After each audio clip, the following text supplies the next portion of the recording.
Amid this volatility, Emily, what are you watching? Watching the same thing as everybody else, which is this ETF that the crypto community has been anticipating basically forever. Right now the price is kind of acting as we would expect. I think we're going to have to see what happens over the next couple of weeks. But I mean, this has just been like one of the most talked about events in the crypto world. So. Well, with ProShares launching a Bitcoin futures ETF on Tuesday, that could open the door for 3 other Bitcoin futures ETFs that are up for SEC approval deadlines this month. If the SEC does nothing, which is widely speculated to be their move, it would give the funds tacit approval to begin trading. And joining us now to discuss is Lisa Braganza, attorney and former branch chief of the SEC. Hello there, Lisa. Good morning. So your initial reaction to this news of a ProShares Bitcoin ETF that may be launching on Tuesday? Oh, I'm so sorry. Can you hear me? Yes, we can hear you now. Great. Okay. They thought I was muted. Okay. So, just your reaction to the ProShares Bitcoin futures ETF that is launching on Tuesday. So this is pretty much the minimum step that the SEC could take. I mean, it shows confidence that the SEC has in these markets, but it allows the SEC to sort of piggyback on the CFTC. So the SEC, still has its concerns about whether the Bitcoin market price is susceptible to manipulation. But when we have the CFTC through the CME overseeing the monitoring of price and the monitoring of the trading of futures, it kind of gives the SEC some comfort. I think the SEC probably also took some comfort in, who's involved in this ProShares ETF. A lot of, big establishment players and who, regularly operate in the securities field. And so, they know what's required. So that's going to, make the SEC feel a little bit better about this. But I'm expecting, they will allow additional futures ETFs to get registered, get out there, because they don't want just one. They want customers to have lots of choices. Welcome back, Lisa. So could you just break this down for us for people who don't follow the crypto ETF world? So the logic here is that a futures ETF is more acceptable to regulators because somehow it's less susceptible to the volatility or market manipulation of Bitcoin prices, which I think is a little bit, can you just explain why a Bitcoin futures ETF, regulators are more comfortable with that than a spot ETF? Because I think it's not abundantly clear to everybody. That's a good question. Because we have had this index that the CME has been taken care of since I think late 2016, and we have 2 indexes of the price of Bitcoin that they have been managing: the Bitcoin reference rate, the Bitcoin real-time index, and the concern was there's too much volatility and that the price might be manipulated. But those indexes have turned out to be pretty reliable. Lots of folks are using them. And, the roof has not caved in. And so the SEC got to be conservative on this and kind of, push the CFTC out there in front. The CFTC is overseeing the CME and these indexes, and everything's been going okay. So I think that's a huge step. For the SEC then to step in and say, okay, now, we will permit futures trading, or not futures trading, but an ETF that's based on Bitcoin futures, I think is a pretty logical step, and it's kind of their baby step. They don't have to take a big step here. It's a baby step. Lisa, that's assuming, of course, that. Oh, I'm sorry. Go ahead, Lawrence.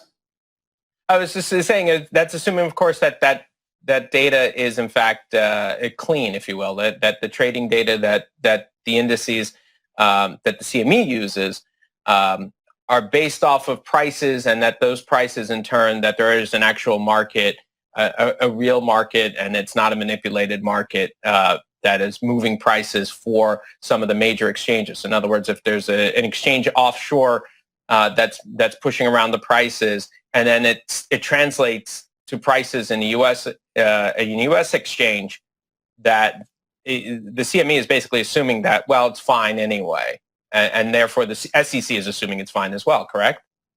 I would not say that they're assuming. I would say that the CME is monitoring that. That's not something the CME is necessarily going to take for granted. There have been cases where the CME in the past has identified potential price manipulation and has gone to regulators to look into that. So this isn't something that the CME is just taking for granted. The CME is looking at it, and if they are confident enough, you can never count on no manipulation, zero, absolutely none. But they are confident enough in this index that they are continuing to propound it, both indexes, and I think the CFTC is comfortable with it too. So we could expect that in the future, if there is manipulation that's affecting the price of Bitcoin that's reflected on those indexes, that the CME would squawk and there would be investigations. Lisa, as we mentioned earlier in the show, the crypto community has been talking about a Bitcoin ETF for literally years, right? And now we finally are having the first futures ETFs. Is this because there has been some sort of shift in attitude or shift in policy in the SEC, with Gensler kind of like taking the helm? Or was it just kind of a matter of time? Like we would have seen a futures ETF around now, no matter who was in charge, just because it took that long for it to get established? Oh, I think it is definitely a result of the chairman. Chairman Gensler is a different being than previous SEC chairs. Most chairs have come out of the lawyer, conservative, Wall Street sort of mold. And Chairman Gensler was a professor. He was, when he was researching and teaching about blockchain and cryptocurrencies before he arrived. He comes out of Goldman Sachs, which you might think might make him conservative, but he's not a lawyer. And there's a big difference between the conservatism of lawyers and the conservatism of maybe, business participants. Business people are far, like Gensler, are far more willing to experiment. So he respects and has great deference, I think, to the SEC and the historical role that the SEC has taken. And he's not trying to cause the SEC to bungee jump with Bitcoin, but he is more well-versed in blockchain and in cryptocurrencies. And I think he is pushing the agency to learn more and to be, kind of out of the usual comfort zone of SEC staff. So I do not think that this would have happened if we had had another chairman in the old kind of, from the old guard. I think this really is a result of Chairman Gensler. And again, I would love to have my Chairman Gensler bobblehead doll, because I just think he's terrific for, crypto and Bitcoin. You mentioned, Lisa, the CFTC, they've also fined Bitfinex and Tether over $42 million on allegations that Tether, or USDT, coin, their stable coin, was not fully backed at all times, that Bitfinex violated a previous agency order. Just switching topics, but I'm wondering, what do you make of this latest decision? Is this the end of the matter, or is this a serious issue that will be scrutinized in the crypto industry by regulators? Well, I think that it's odd that the CFTC released this as a single press release, but it's two separate orders because the over 40 million of that penalty was paid by Tether. And I think the CFTC is sending the message out, hey, if you're going to put out something, call it a stable coin and represent that it's backed by, actual assets, you'd better come through with that. Don't play fast and loose with what those assets are. Tether responded with a press release saying, hey, we've always had, full backing of the Tether coin, but, it's just quibbling over where those assets were. Were those assets in accounts that had Tether's name on them, or were they third-party accounts? And were they commercial paper versus, actual U.S. currency?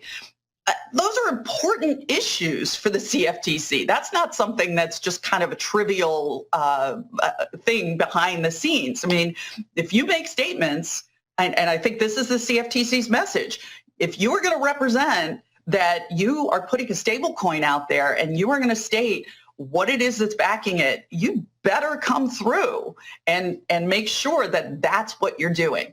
The other thing that Tether failed to do was, Tether said, we're going to have audits. And they didn't. That's, again, another huge thing in the markets.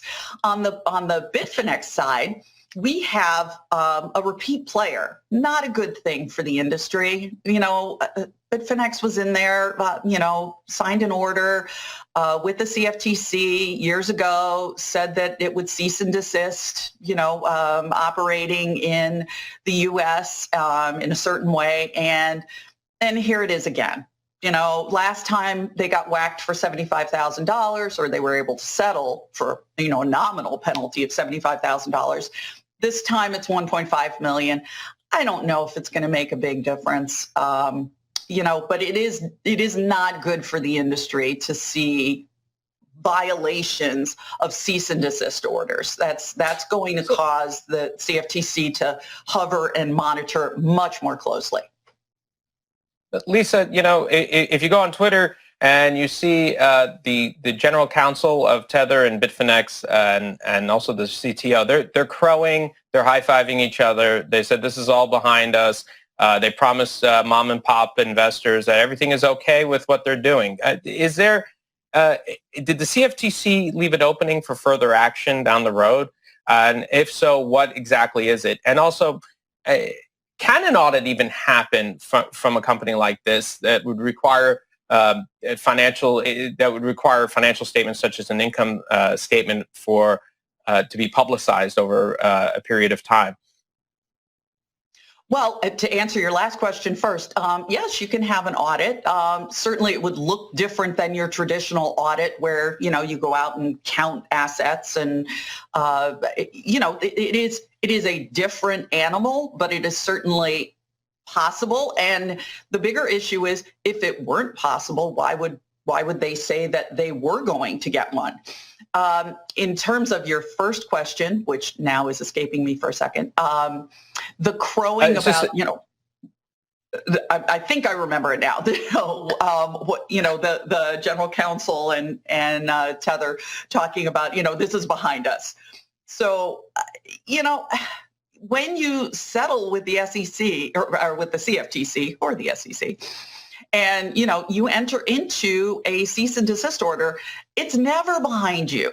You are making a commitment to comply, and granted, you always have to comply. I mean, that's kind of a pre-existing requirement, but the option that the agencies have at this point is to come after you for contempt.